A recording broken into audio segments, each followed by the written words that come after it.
Hey everyone, and welcome back to the channel. Today, we're diving deep into a topic that has been generating a lot of buzz in financial circles, the year 2026. Why is this specific year being flagged as a potential turning point for both the global economy and a very specific precious metal, silver? Is it whose type, or is there something more to it? We're going to break it all down, looking at historical cycles, industrial demand, and the bigger macroeconomic picture. So, grab your coffee, and let's explore why 2026 might just be a year to watch. First, let's talk about cycles. Economies and markets don't move in a straight line. They move in cycles of expansion and contraction. One of the most talked about long-term cycles is the Kondraty wave, also known as the long wave cycle, which typically lasts around 50 to 60 years. According to this theory, these waves are driven by major technological innovations. Think of the steam engine, railroads, electricity, and the automobile. Each one reshaped society and the economy. The most recent wave, which started around the 1970s, is often linked to the information technology and telecommunications revolution. So, where are we now? Many analysts who subscribe to this theory believe we are in the winter phase of the current Kondraty wave. This is a period characterized by economic slowdown, debt deleveraging, and social and political tension. Historically, these winters have been times of significant economic resets. If we look back 50 to 60 years from the major shifts of the early 1970s, like the end of the Bretton Woods system, we land right in the mid-2020s. 2026 sits squarely in that window. This theory suggests that by then, the pressures built up over decades could reach a climax, forcing a major restructuring of our financial and economic systems. It's not about predicting a specific event on a specific day, but about understanding these large, powerful undercurrents that shape our world over decades. Now, how does silver fit into this picture? Well, silver has a unique dual personality. It's both a monetary metal, like gold, and a critical industrial metal.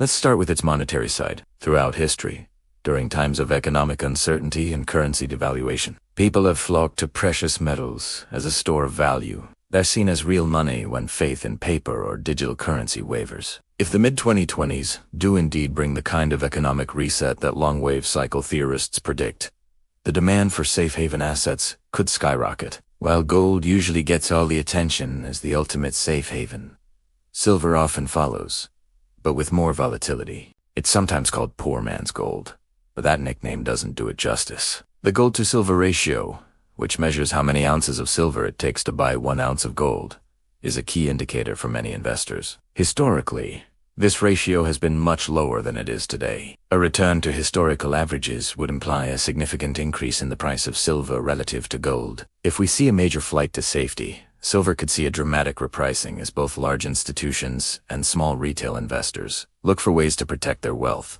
But here's where silver gets really interesting, and this is the part that sets it apart from gold. Its industrial demand. This is the second, and arguably more powerful, driver of silver's potential in the coming years. Silver is the most electrically conductive and thermally conductive of all metals. This makes it indispensable in a huge range of modern technologies. We're talking about everything from your smartphone and laptop to the complex electronics in electric vehicles and solar panels. And this is where the 2026 timeline becomes even more compelling. The world is in the midst of a massive green energy transition. Governments and corporations worldwide have set ambitious goals for reducing carbon emissions, and many of these goals have target dates clustered around 2025 and 2030. The push for electrification is not a trend. It's a fundamental global shift, and silver is at the heart of it. Let's look at solar energy. Photovoltaic cells, the key components of solar panels, use a silver paste to conduct electricity. As the world races to build out its solar capacity to meet climate targets, the demand for silver is set to explode. Projections for solar installations are climbing every year, and with each new panel, more silver is consumed. Unlike the silver in jewelry or silverware, the silver used in electronics and solar panels is often used in such small quantities that it is not economical to recycle. It's effectively consumed and removed from the available supply. Then there's the electric vehicle revolution. EVs contain significantly more silver than traditional internal combustion engine cars. It's used in everything from battery connections and electrical contacts to the heating elements for your windows. As countries phase out gasoline cars and push for EV adoption, with many targets set for the late 2020s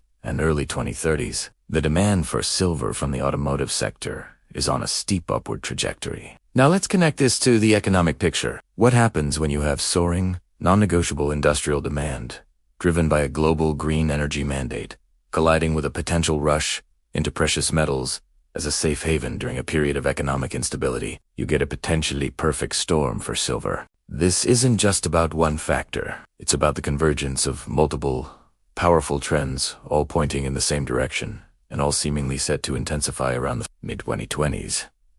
Let's consider the supply side of the equation, because demand is only half the story. Where does silver come from? About 80% of silver is mined as a byproduct of other metals, like lead, zinc, copper, and gold. This means that silver production is not very responsive to its own price. If the price of silver doubles, mining companies can't just flip a switch and start producing twice as much silver. They have to mine more lead or zinc, which depends on the prices and demand for those metals. Furthermore, we've seen years of underinvestment in new mining exploration and development. The easy silver has already been found. New discoveries are rare, and it can take a decade or more to bring a new mine from discovery to production. At the same time, existing mines are facing declining ore grades, meaning they have to process more rock to get the same amount of silver. All of this points to a very tight supply situation. For years, the market has been in a structural deficit, meaning demand has outstripped new mine supply. This deficit has been filled by drawing down above-ground stockpiles. But those stockpiles are not infinite. At some point, something has to give. The question is, when? This brings us back to 2026.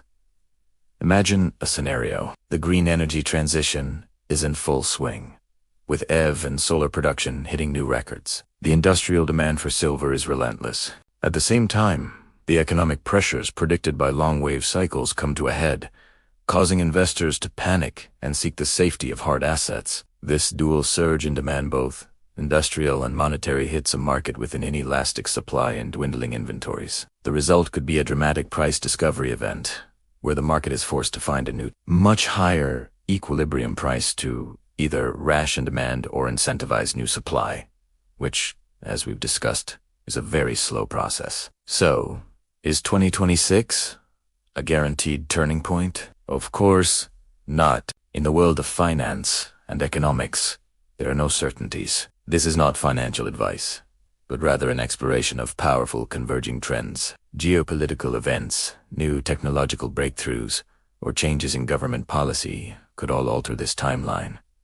However, the underlying drivers are robust. The green energy transition is not going away. The laws of physics that make silver essential for electronics are not going to change. And the long-term debt and economic cycles that have been building for decades are still very much in play. What we're looking at is a high-probability scenario based on the convergence of technology, economics, and history. The year 2026 serves as a focal point, a time when these powerful forces could potentially intersect with maximum impact. It represents a plausible time frame for the structural deficit in the silver market to become critical, and for the economic cycle to reach a point of inflection. For anyone interested in the future of our economy and the role of real assets, silver presents one of the most compelling stories out there. The combination of its irreplaceable role in future technology and its historic role as money makes it a unique asset to watch in the coming years.